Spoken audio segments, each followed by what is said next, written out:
Assalamualaikum warahmatullahi wabarakatuh. Baiklah, perkenalkan nama saya Riki Apriansa dengan NIM channel 19030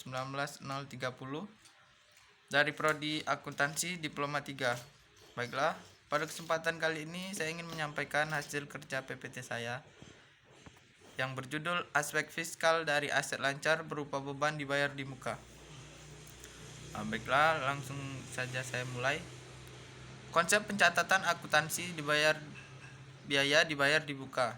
Biaya dibayar di muka adalah biaya-biaya yang dibayar terlebih dahulu sebagai kewajiban pada periode bersangkutan sebelum perusahaan mengakui sebagai biaya pada periode yang akan datang.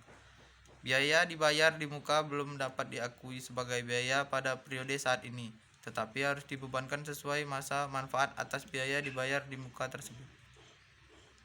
Menurut Will dan Kwok, beban dibayar di muka adalah pos-pos yang pada awalnya dicatat sebagai harta tetapi diharapkan menjadi beban di kemudian hari setelah melampaui kegiatan normal perusahaan.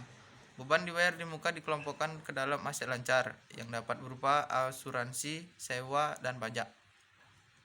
Untuk akuntansi komersial, pencatatan beban dibayar di muka dapat dilakukan dengan data pendekatan harta dan pendekatan beban.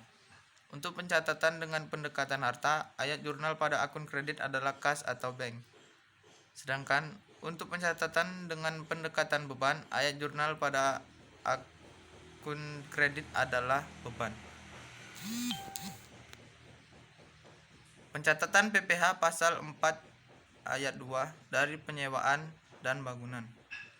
Pengenaan pajak penghasilan atas penghasilan berupa sewa tanah dan atau bangunan diatur dengan Peraturan Pemerintahan Nomor 22 Tahun 1996 sebagaimana telah diubah dengan Peraturan Pemerintahan Nomor 5 Tahun 2002. Menurut ketentuan tersebut, penghasilan berupa sewa tanah atau bangunan dikenakan PPh yang bersifat final.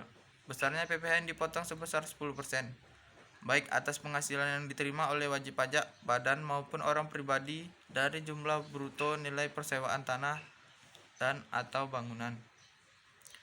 Pencatatan PPh pasal 23 dari penyewaan kendaraan bermotor dan aset tetap. Sewa atas kendaraan.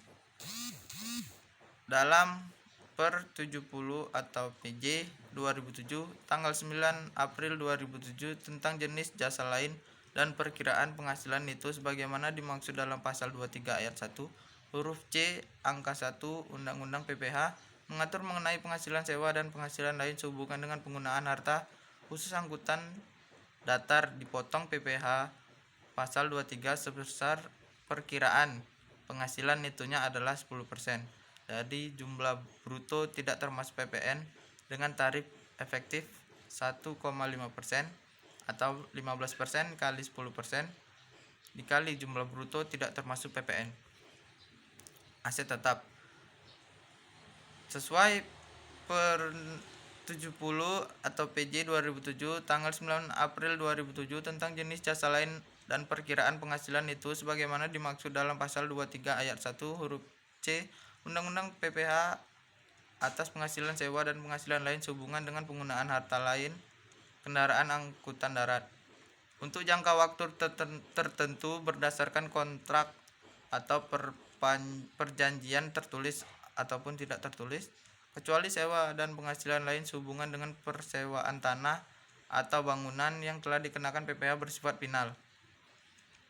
Maka akan dipotong PPh pasal 23 sebesar 15% dari perkiraan penghasilan itu oleh pihak yang wajib membayar dan besarnya perkiraan penghasilan netonya adalah 30%.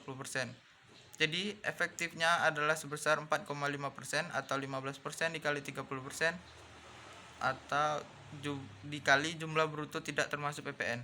Sekian hasil dari PPT saya akhiri dengan wassalamualaikum warahmatullahi wabarakatuh.